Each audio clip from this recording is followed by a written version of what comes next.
Mazmur 121 ayat 1 sampai 8. Ini keyakinan pemazmur kepada Tuhan ya. Mari kita nanti simak, kita pelajari, jadi berkat buat kita semua. Tapi ini ada lagunya, saya ingin nyanyi lagu ini. Kita terbiasa dengan bahasa Arab. Saya mau nyanyi ini bahasa Ibrani. Mudah-mudahan yang lupa liriknya ya. Ya, kunci B. Sambil saya nunggu Bapak Ibu Saudara buka ayatnya ya, Mazmur 121.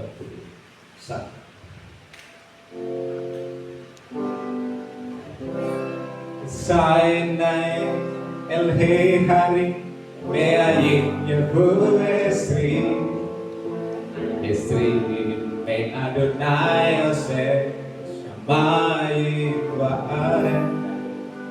Sainai elhe hari meayin yebu estri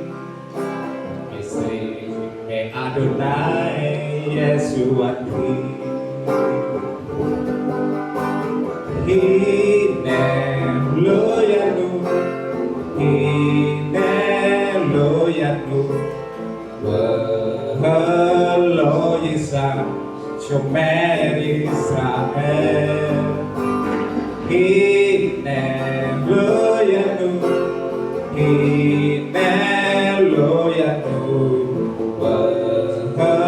lo yisa shomer Israel. La otra plega al yandum sombrega, al la otra plega al yandum sombrega.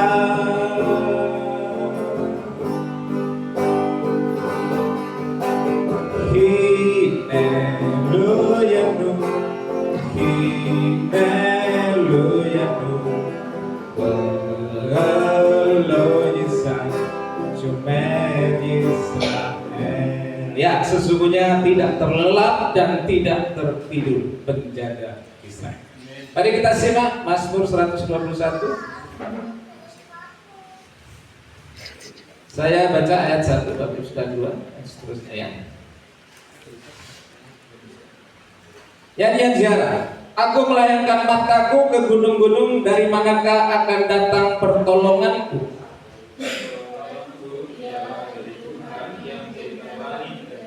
Ia takkan membiarkan kakimu goyah, penjagamu tidak akan terlelap. Tuhanlah penjagamu, Tuhanlah naunganmu di sebelah tangan kananmu.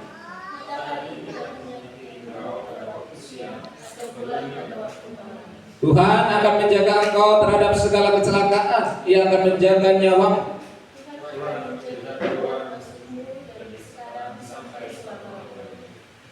Ya, Bapak Ibu Saudara, ini keyakinan pemazmur kepada Allah Israel, kepada Tuhan yang ia sembah.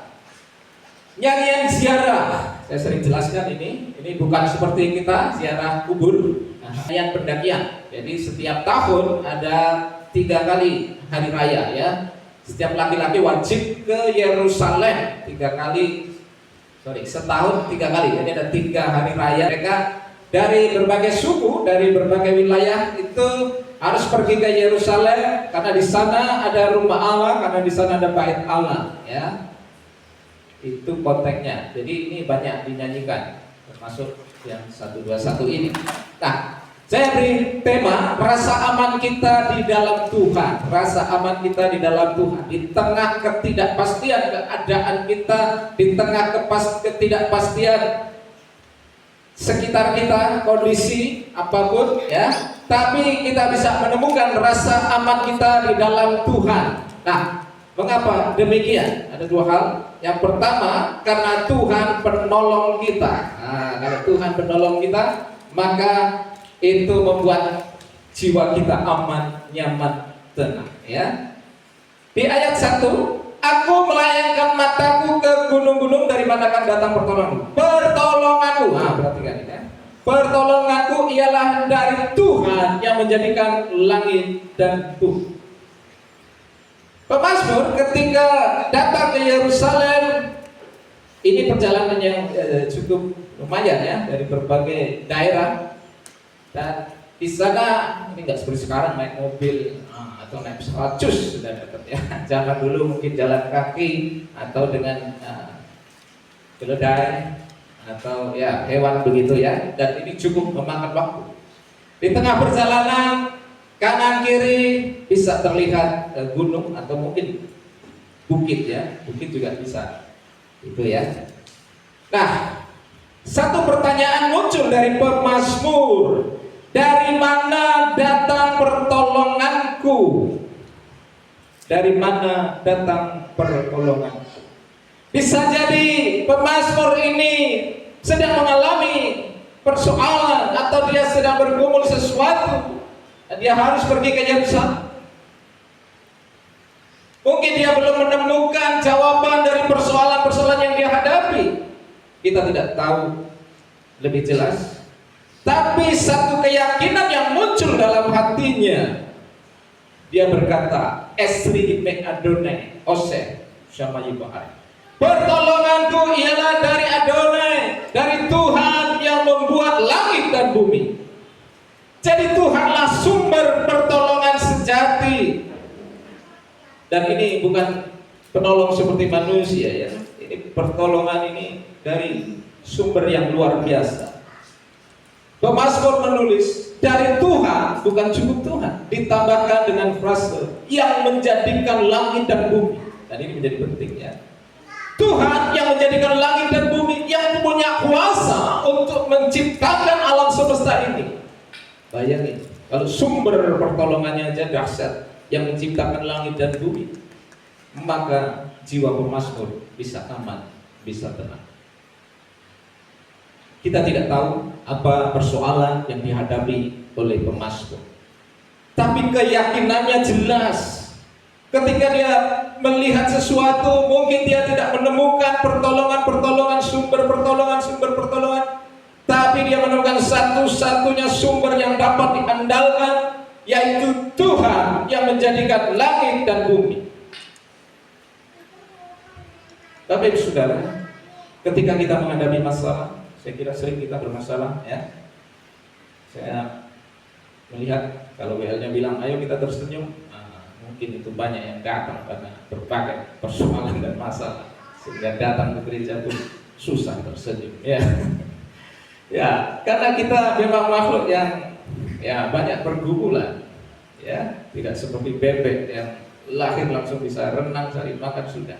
Kita manusia itu banyak persoalan pergumulan ya. Tapi seringkali kita susah menemukan pertolongan ya. Tapi kita diingatkan pagi hari ini, kita belajar dari pemazmur bahwa pertolonganku ialah dari Tuhan yang menjadikan langit dan bumi. Bapak Ibu Saudara, mungkin hari-hari ini, akhir-akhir ini kita sedang mengalami persoalan ya. Kita bisa datang kepada Tuhan melalui doa. Kita berharap kepadanya. Atau Bapak Ibu Saudara mungkin punya kerabat dekat, atau anak punya orang tua, atau mungkin yang sudah orang tua punya anak, punya menantu. Kadang kita berbagi beban ya. Kadang ada juga yang menolong ya, tapi tidak semua Bapak Ibu Saudara. Tidak selalu ya, ketika anak sharing ke orang tua atau sebaliknya orang tua sharing ke anak, tidak selalu kita mendapat pertolongan. Kita harus punya jiwa yang besar, karena setiap orang punya tanggung jawab sendiri, punya persoalan sendiri. Belum tentu tidak mau menolong, tapi mungkin tidak mampu ya, karena setiap kita juga punya persoalan. Jadi kita harus berjiwa besar ya. Kalau kita punya kakak, punya adik, kita meminta pertolongan tapi kok tidak mau menolong, belum tentu tidak mau, tapi mungkin mereka punya persoalan sendiri, punya tanggung jawab sendiri. Jadi kita harus berjiwa besar ya. Kalau kita sharing persoalan kita kepada saudara kita, keluarga kita, teman dekat kita, dan mereka belum mau menolong, belum tentu belum mau. Mungkin mereka juga mengalami persoalan-persoalan sendiri. Jadi kita harus berjiwa besar ya. Walaupun orang tua sudah membesarkan anak, Ketika orang tua butuh pertolongan, sharing kepada anak, nggak ditolong, harus berjiwa besar. Mungkin anak itu juga sedang mengalami persoalan. Ya, kita yang punya orang tua, mungkin kita sharing pergumulan kita kepada orang tua kita. Belum tentu orang tua kita mampu, kita juga harus berjiwa besar, ya. Karena setiap orang punya persoalan. Tapi dari teks ini kita melihat bahwa pertolongan yang sejati adalah dari Tuhan yang menjadikan langit dan bumi. Jadi ingat Bapak Ibu Saudara, dialah sumber satu-satunya pertolongan kita. Ya, kita bisa sharing masalah kita kepada teman, gitu, keluarga dan sebagainya. Tapi tetap Bapak Ibu Saudara, sumber pertolongan sejati adalah Tuhan. Mungkin Tuhan bisa pakai saudara kita, orang kita, teman dekat kita untuk menolong kita. Tapi kadang juga belum tentu mereka dapat menolongnya. Tuhan bisa pakai orang lain yang tidak kita kenal untuk menolong kita. Tuhan punya banyak cara untuk menolong kita, Bapak Ibu Saudara. Yang jelas, taruhlah harapan kita kepada Dia yang menjadikan langit dan bumi. Dialah sumber pertolongan sejati. Ya, Dialah sumber pertolongan sejati. Bapak Ibu Saudara, saya kira punya banyak pengalaman karena sudah hidup lama di bumi ini, ya. Karena itu kita tenang, kita nyaman kalau kita tahu bahwa sumber pertolongan kita adalah Tuhan yang menjadikan langit dan bumi. Ya. Kalau saya merenungkan hidup saya, tak habis-habisnya saya bersyukur karena Dialah sumber pertolongan saya, ya. Saya masuk kuliah S1 nggak ada dukungan dari siapa-siapa. Orang tua baru diberkati Tuhan lebih di tingkat 4. Saya bisa beli notebook, bisa bayar uang kuliah. Selama 3 tahun itu pergumulan, ya, tapi bisa lulus, ya. S2 udah punya istri, gaji cuma 350 kayaknya. Harus bayar kuliah 450, tinggal berapa ya? Tapi bisa lulus, ya. Itu saya kira aduh, pertolongan Tuhan yang luar biasa, ya. Di Manado dulu saya pelayanan, bukannya jadi gereja besar, malah saya dituduh jadi teroris. Ditangkap lagi, diancam lagi. Tapi lagi-lagi pertolonganku dari Tuhan yang menjadikan langit dan bumi, ya. Sudah gitu, mau ngapain ini? Jiwa-jiwanya sudah nggak ada. Tuhan kasih ide jualan. Jadi saya jualan itu sayur-mayur keliling kampung ke kampung itu sama teman saya. Ada tiang motornya, itu saya juga dapat uang dan bisa pulang. Itu juga pertolongan Tuhan. Keuangan, Bapak Ibu Saudara, kadang-kadang juga hal-hal yang unik Tuhan kerjakan dalam hidup saya dan istri, ya. Pernah saya saksikan, tiba-tiba saya lagi ngajar di telepon, hanya ketemu di stasiun karena dia mau ke Tegal, dari Jogja ke Tegal, hanya mau ngasih amplop, pakai dolar lagi, ya lumayan lah buat hidup sebulan. Itu pertolongan-pertolongan terlalu banyak kalau saya harus saksian detail. Bapak Ibu Saudara, saya kira juga, ya, kalau kita mau merenungkan betapa banyaknya Tuhan sudah menolong kita.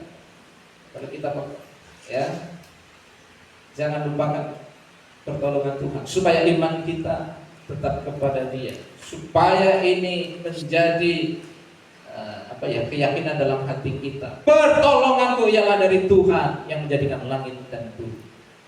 Itu. Jadi rasa aman kalau kita tahu bahwa Tuhanlah sumber pertolongan kita. Apapun yang sedang Bapak Ibu hadapi, ingat, Tuhanlah sumber pertolongan kita. Lalu yang kedua, tadi Tuhan penolong kita. Yang kedua, Tuhan penjaga kita.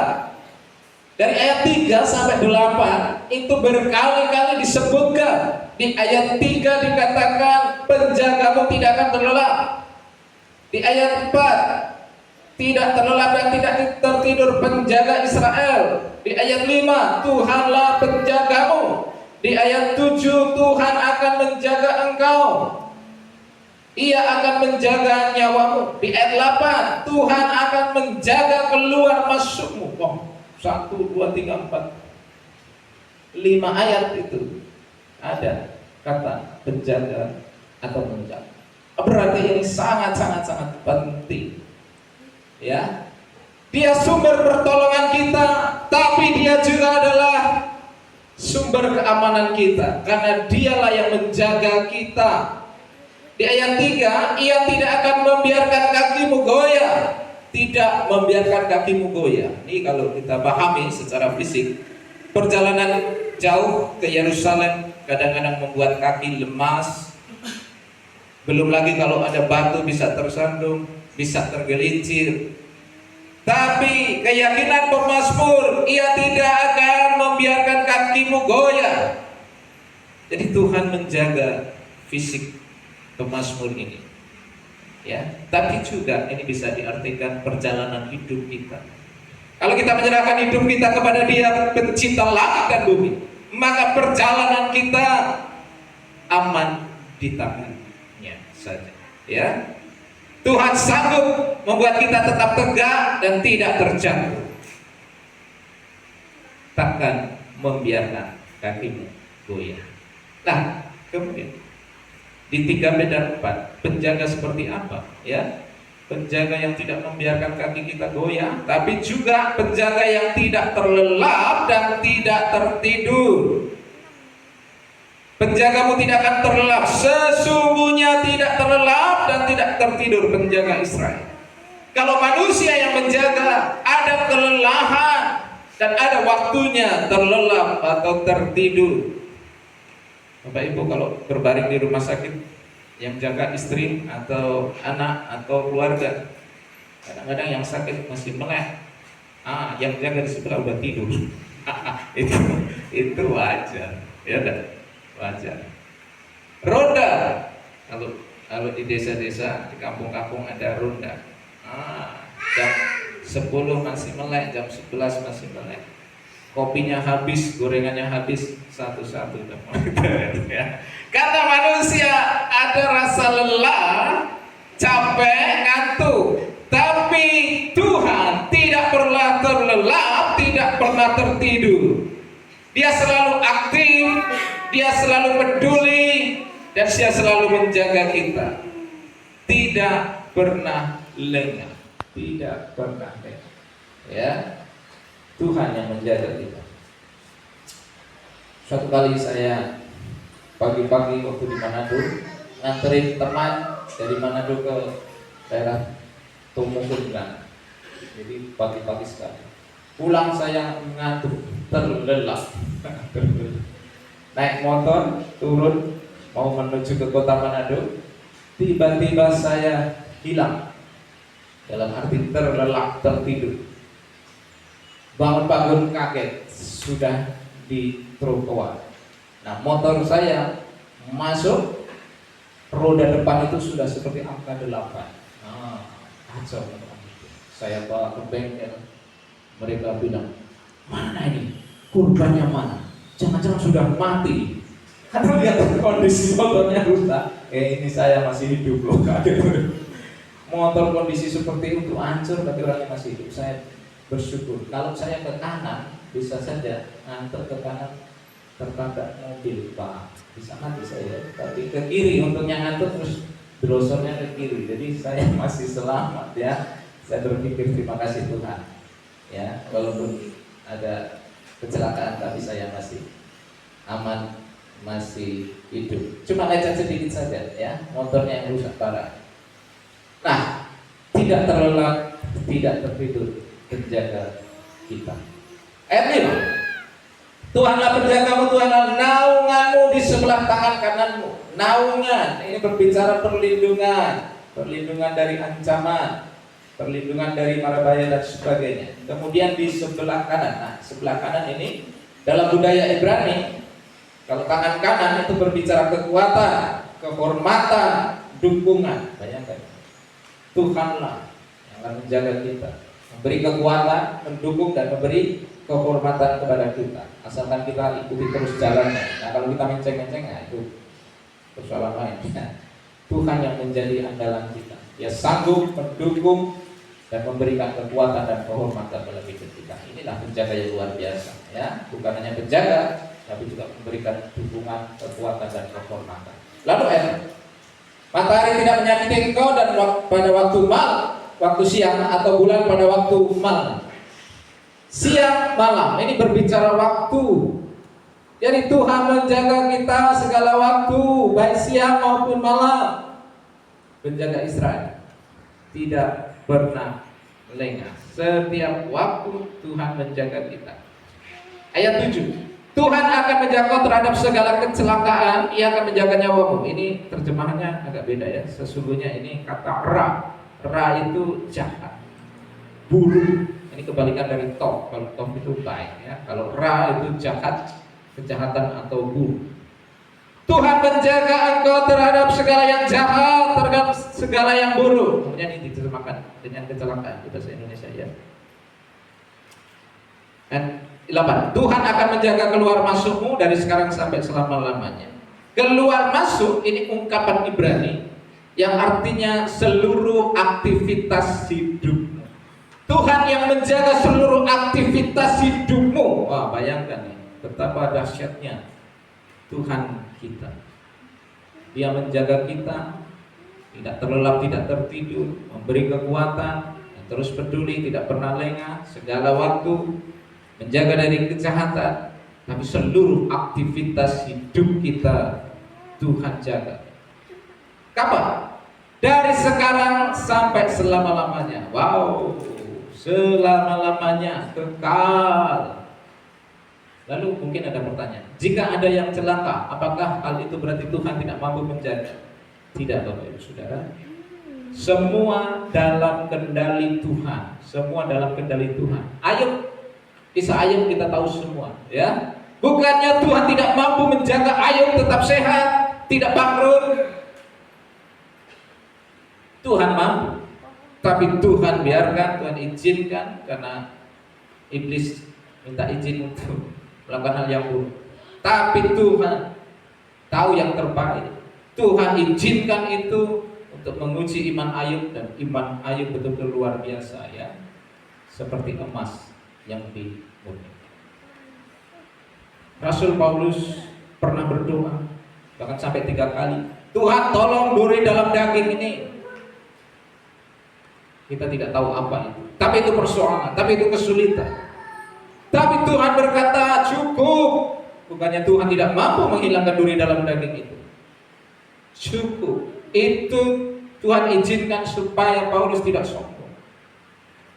Jadi semua yang terjadi Dia penjaga, yang tahu yang terbaik buat kita. Roma 8 ayat 28. Segala sesuatu itu bersinergi mendatangkan kebaikan bagi setiap kita yang percaya. Ya. Kalau Tuhan izinkan sesuatu terjadi, bukan Tuhan tidak mampu menjaga kita, tapi Tuhan punya sesuatu yang terbaik untuk kita. Kisah Yusuf. Apakah Tuhan tidak mampu menjaga Yusuf supaya tidak dijual di Mesir? Di Mesir dijual, masuk penjara. Apakah Tuhan tidak mampu membuat Yusuf tetap tinggal di luar sehingga tidak masuk penjara? Mampu. Tapi Tuhan punya rencana yang terbaik. Dari penjara itu dia diangkat menjadi pimpinan nomor 2 ya setelah Firaun. Karena ada rencana terbaik. Ketika keluarganya kelaparan, Yusuf menjadi orang yang berkuasa dan keluarganya bisa datang ke Goshen akhirnya. Ya. Jadi inilah Tuhan kita. Kita bisa temukan rasa aman kita, rasa nyaman kita di dalam Tuhan saja. Memang Israel umatnya, tapi kita juga umatnya, umat tebusan. Ya, kita umat Tuhan bukan dari garis keturunan Abraham, tapi karena iman kita di dalam Yesus Kristus. Ya, Tuhanlah penjaga kita. Tidak ada satupun terjadi di luar kehendak Tuhan. Ya, kalau kita lihat rasul-rasul, Petrus pernah dikeluarkan dari penjara, tapi di akhir hidupnya Tuhan izinkan dia mati. Disalib terbalik, ya. Apakah Tuhan tidak mampu supaya Petrus tidak disalib? Mampu, ya. Siapa lagi? Paulus. Paulus juga mati mengenaskan ya, banyak yang mengenaskan. Tapi artinya gini, nah, artinya kalau Tuhan tidak izinkan, tidak terjadi, ya. Tapi kalau Tuhan izinkan, berarti ada sesuatu yang. Para rasul kebanyakan mati syahid sebagai kesaksian iman. Sebagai kesaksian iman, ya. iman itu pertahankan sampai mati menjadi kesaksian. Tapi kalau Tuhan tidak izinkan, juga kita tidak akan terjadi apa-apa ya. Suatu ketika saya penginjilan di daerah Manado sana waktu itu ya. Saya itu dikepung banyak orang dan di dalam itu sudah pakai senjata macam-macam itu. Karena saya penginjilan agak menyinggung keyakinan mereka ya, orang-orang tertentu itu. Tapi Bapak Ibu Saudara, memang rasa takut juga ada ya, namanya manusia. Tapi aman. Tapi berapa bulan juga masih ada ketakutan ya, takut dikeroyok datang lagi karena ya orang sudah marah itu gimana ya. Tapi aman sampai sekarang ya, aman sampai sekarang karena Tuhanlah menjaga kita. Ya, Bapak Ibu Saudara, taruhlah rasa aman kita di dalam Tuhan. Ya, apapun persoalan kita, ingat Tuhanlah sumber pertolongan kita yang sejati. Ingatlah Tuhan yang menjaga kita sampai selamat. Mari